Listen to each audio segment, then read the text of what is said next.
Hello student, मैं विजय सिंह आपके अपने YouTube channel the study with chemistry में आप सभी का वेलकम करता हूं। जैसा कि आप जानते हैं, कोरोना 19 की वजह से आपकी रेगुलर क्लासेस प्रॉपर वे में नहीं चल पा रही थी। इसी प्रॉब्लम को सॉल्व करने के लिए मैंने आपके लिए एक ऑनलाइन प्रोग्राम लाया है, जिसमें मैं आपकी क्लास 12 की केमिस्ट्री को एक प्रॉपर वे में कंप्लीट करूँगा। तो आइए आज हम अपनी फर्स्ट लेक्चर में ये देखते हैं। तो आज हम क्लास 12 की केमिस्ट्री का फर्स्ट चैप्टर को स्टडी करेंगे। आइए इसके फर्स्ट टॉपिक को देखते हैं, इंट्रोडक्शन ऑफ सॉल्यूशन। तो बेसिकली हम ये देखेंगे कि सॉल्यूशन है क्या और सॉल्यूशन के बेसिकली कितने टाइप्स होते हैं और सॉल्यूशन कितने इम्पोर्टेंट हैं। सॉल्यूशन बेसिकली इस चैप्टर से न्यूमेरिकल पूछे जाते हैं एग्ज़ाम में, तो वो भी न्यूमेरिकल इतने सिंपल होते हैं कि आप चाहे तो इसे आराम से कर सकते हैं। कम से कम बोर्ड एग्जामिनेशन में इस चैप्टर से 4 to 5 मार्क्स के क्वेश्चन आते हैं, तो आप उसे सिंपली वे में कर सकते हैं। क्योंकि ये फर्स्ट चैप्टर है, थोड़े से लेंदी हो सकते हैं क्योंकि इसमें थोड़े से न्यूमेरिकल आते हैं। तो आइए स्टार्ट करते हैं। तो सबसे पहले ये जानते हैं सॉल्यूशन है क्या। Solution is a homogeneous mixture of 2 or more substances in same or different physical phase. Okay, the substance forming the solution are called component of the solution. On the basis of number of component, a solution of the 2 component is called binary solution. Means कहते क्या है ये, solution is a homogeneous mixture of 2 or more substance in same or different physical phase. कह सकते हैं कि solution 2 या 2 से अधिक कंपोनेंटों का एक होमोजीनियस मिक्सचर होता है, जो कि सेम या डिफरेंट फिजिकल फेज में भी हो सकते हैं। और जो सबस्टांस सॉल्यूशन को फॉर्म करते हैं, हम उन्हें कंपोनेंट ऑफ सॉल्यूशन कहते हैं। सॉल्यूशन को 2 सबस्टांस जो फॉर्म करते हैं, उस वजह से हम उन्हें कंपोनेंट ऑफ सॉल्यूशन कहते हैं और साथ ही साथ बाइनरी सॉल्यूशन भी कहते हैं। ये बाइनरी वर्ड का मतलब होते हैं 2। जैसे कि डिजिटली इलेक्ट्रॉनिक्स में हम देखते हैं कि बाइनरी नंबर 0 और 1 होते हैं, यानी कि 2 नंबर होते हैं। उसी तरीके से सॉल्यूशन जब फॉर्म होते हैं तो उसमें 2 सबस्टांस होते हैं, इसलिए हम इसे बाइनरी सॉल्यूशन कहते हैं। मैं स्क्रीन को कुछ देर के लिए ऐसे ही छोड़ दूंगा, जिससे कि आप इसके शॉर्ट को प्रॉपर वे में ले सकते हैं, ताकि फिर आप इसके नोट्स भी बना सकते हैं। अब हम देखेंगे कंपोनेंट ऑफ द सॉल्यूशन। तो सॉल्यूशन के बेसिकली 2 कंपोनेंट होते हैं। जैसा कि हमने आपसे कहा था, सॉल्यूशन एक बाइनरी सॉल्यूशन होता है, इसलिए इसमें 2 कंपोनेंट होंगे। तो फर्स्ट कंपोनेंट को हम कहते हैं सॉल्यूट एंड अदर कंपोनेंट को कहते हैं सॉल्वेंट। आइए देखते हैं सॉल्यूट क्या होता है। In a binary solution, solute is the component which is present in a small quantity. Means एक ऐसा solution जिसमें solute का अमाउंट solvent के कंपेरिजन में काफ़ी लेस होता है। जैसे हम कह सकते हैं शुगर एंड वाटर का मिक्सचर कह सकते हैं, या उसे हम सॉल्यूशन भी कहेंगे। जब भी हम वाटर और शुगर का सॉल्यूशन बनाते हैं तो उसमें शुगर की क्वांटिटी तो आप जानते हैं 1 स्पून लेते हैं, और जबकि हम वाटर 1 ग्लास लेते हैं। सेकेंड है सॉल्वेंट इसका जस्ट वाइस वर्सा होता है। हम कह सकते हैं in a binary solution solvent is the component which is present in a large quantity. यानी कि एक ऐसा सॉल्यूशन जिसमें कि सॉल्वेंट थोड़ा ज़्यादा होगा, उसे हम एज कंपेरिजन टू सॉल्यूट, तो उसे हम सॉल्वेंट कहेंगे। तो बेसिकली सॉल्यूशन के 2 ही कंपोनेंट होते हैं, सॉल्यूट एंड सॉल्वेंट। आइए हम अब ये देखते हैं कि सॉल्यूशन कितने टाइप्स के होते हैं, यानी कि क्लासिफिकेशन ऑफ सॉल्यूशन। सॉल्यूशन के जो क्लासिफिकेशन होते हैं, ये बेसिकली 2 टाइप से किए जाते हैं। फर्स्ट क्या है, solution are seen on the basis of physical state of the solute and solvent. यानी कि सॉल्यूशन के जो कंपोनेंट होते हैं, सॉल्यूट और सॉल्वेंट, उसके बेसिस पे ये कह सकते हैं कि सॉल्यूशन 2 टाइप्स के होते हैं। यानी कि जो कंपोनेंट होते हैं उनके फिजिकल स्टेट पे डिपेंड करता है कि ये कितने टाइप्स के होते हैं या उनके कितने सोल्यूशन बनेंगे। अभी हम इसे एक टेबल के थ्रू देखेंगे। और सेकेंड है depending upon the solute dissolve in solvent, यानी कि उस सॉल्यूट पे डिपेंड करेगा कि वो सॉल्वेंट में डिजॉल्व होता है या नहीं। तो इस तरीके से हम ये देख सकते हैं कि सोल्यूशन हमारे बेसिकली दो टाइप्स के क्लासिफाई किए गए। फर्स्ट सॉल्यूट सॉल्वेंट के फिजिकल स्टेट पे और सेकेंड सॉल्यूट के डिज़ोल्व होने की टेंडेंसी पे। तो आइए हम ये देखते हैं। फर्स्ट पॉइंट देखते हैं on the basis of the physical state. Physical state के बिहार पे सोल्यूशन बेसिकली हमारे कितने टाइप्स के होते हैं। इस तरीके से सोल्यूशन हमारे बेसिकली 3 टाइप्स के होते हैं। आप जानते हैं कि मैटर के 3 स्टेट होते हैं, सॉलिड लिक्विड गैस। तो उस तरीके से सोल्यूशन के भी हम 3 कंपोनेंट लेके चलेंगे। तो फर्स्ट देखेंगे solid solution, then liquid solution and then gaseous solution.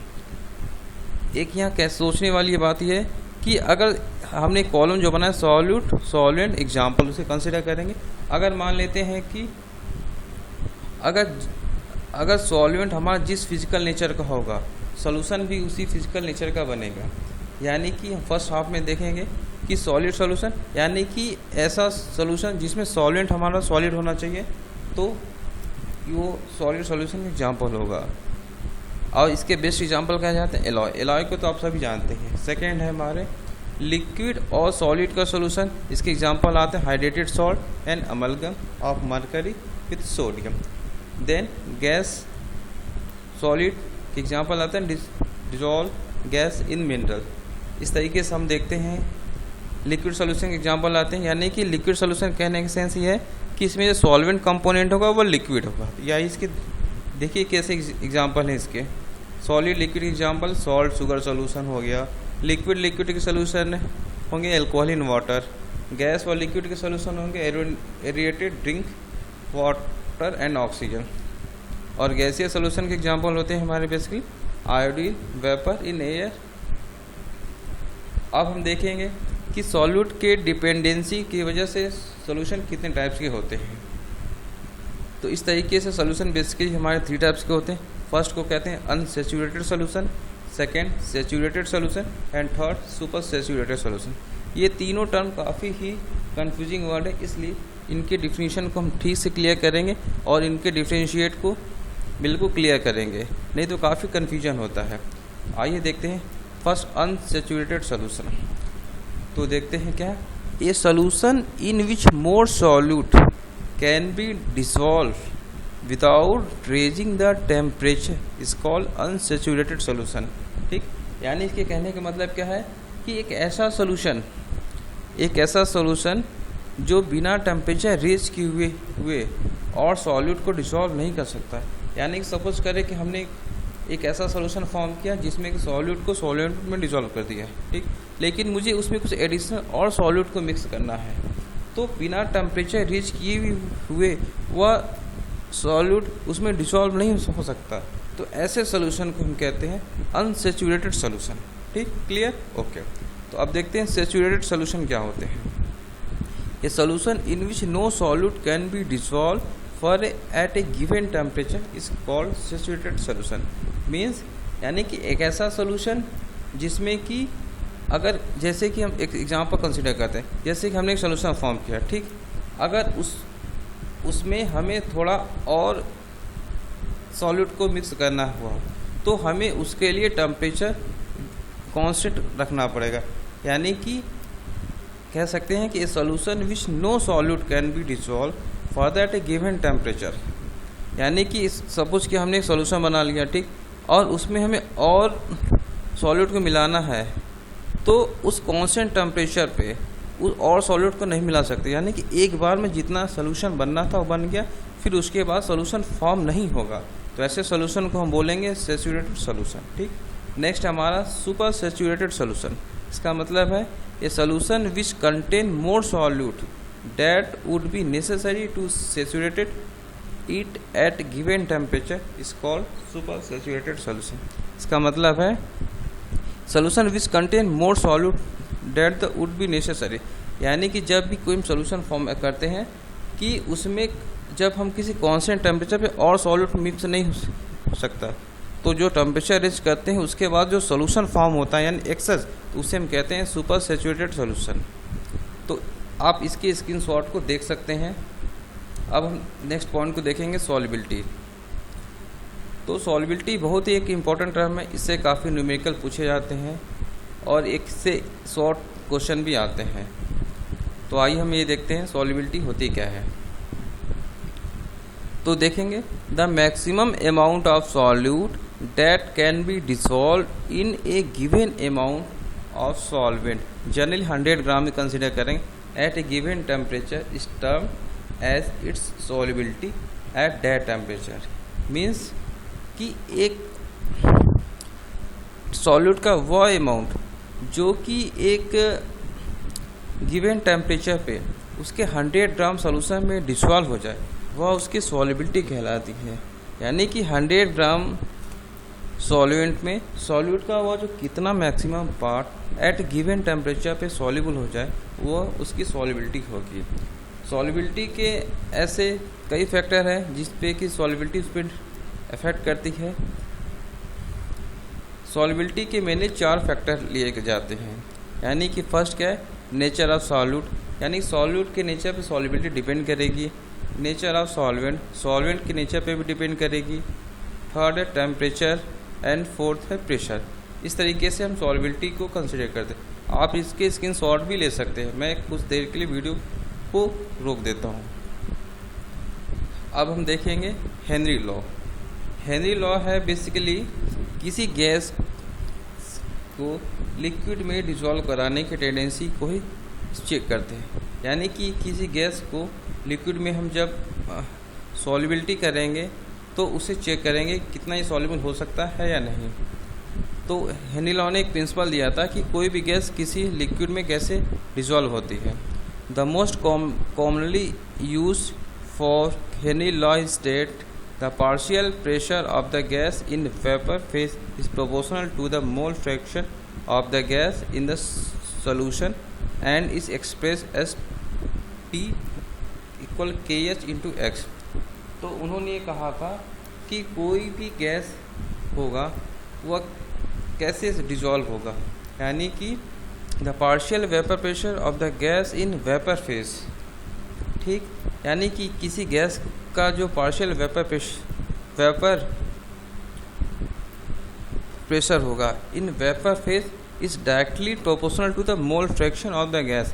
यानी कि किसी गैस का जो पार्शियल वेपर प्रेशर होगा वह उस गैस के मोल फ्रैक्शन के डायरेक्टली प्रोपोर्शनल होगा।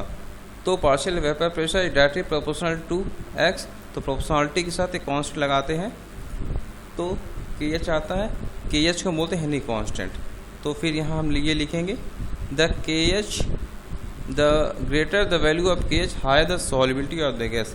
यानी कि KH की वैल्यू बढ़ेगी तो गैस की सॉल्युबिलिटी भी बढ़ेगी। And second, the value of KH decrease with increase in temperature. यानी कि KH और टेम्परेचर में वाइस वर्सा का रिलेशन होगा। अगर टेम्परेचर की वैल्यू बढ़ेगी तो KH की वैल्यू घटेगी। इस तरीके से हम हेनरी लॉ को देखते हैं। अब हम बेसिकली हेनरी लॉ के प्रिंसिपल को देखते हैं। ये हेनरी लॉ के प्रिंसिपल काफ़ी इंपॉर्टेंट है और डेली लाइफ में इनके काफ़ी यूजेस होते हैं। तो स्टार्ट करते हैं। फर्स्ट केस में देखते हैं, जब हम किसी सॉफ्ट ड्रिंक की पैकिंग के टाइम सॉफ्ट ड्रिंक की पैकिंग करते हैं तो हम सभी जानते हैं उसमें CO2 फिल होता है। तो CO2 को जब फिल कराना होता है तो CO2 को हम उसमें काफ़ी हाईली प्रेशराइज करते हैं। यानी कि कैसे देखते हैं, in manufacture of soft drink and soda water CO2 is pass at a high pressure to increase its solubility. यानी कि किसी गैस की लिक्विड में सॉल्युबिलिटी इंक्रीज कराने के लिए हम उस गैस को हाई प्रेशर से पास करते हैं। सेकेंड एग्जाम्पल है to minimize the painful effect accompanying the decompression of the deep sea diver. यानी कि जो डीप सी डाइवर होते हैं वह सी लेवल से जब नीचे जाते हैं तो वहाँ उन पे थोड़ा प्रेशर कम लगता है, जिससे कि ऑक्सीजन की सॉल्युबिलिटी वाटर में थोड़ी कम डिजॉल्व होती है, इसलिए वो अपने साथ हीलियम गैस को यूज़ करते हैं। एंड सेकेंड है O2 diluted with less soluble helium gas in breathing. And third point है हमारा a high altitude the partial pressure of the O2 is less than that at the ground level this lead to the low concentration of O2 in the blood of climber which cause anoxia. यानी कि जो climber होते हैं वे जब ऊपर की तरफ चलते हैं यानी माउंटेन पे जाते हैं तो उस पे का जो पार्शियल प्रेशर होता है वो कम होता है एज़ कम्पेयर टू ग्राउंड। तो जैसे वो ऊपर चढ़ेंगे तो उन्हें ऑक्सीजन की प्रॉब्लम होती है और उस वजह से उन्हें एक डिसीज़ हो जाता है जिसे हम कहते हैं एनेक्सिया। तो इस तरीके से आज हम सोल्यूशन के फर्स्ट टॉपिक को कंसिडर किया, इंट्रोडक्शन ऑफ सोल्यूशन। तो आई होप आपको ये वीडियो क्लियर हुआ होगा। अगर थोड़ा भी डाउट हो तो आप कमेंट कर सकते हैं और आने वाले लेक्चर में हम आपके सारे डाउट क्लियर करेंगे। Okay, thank you.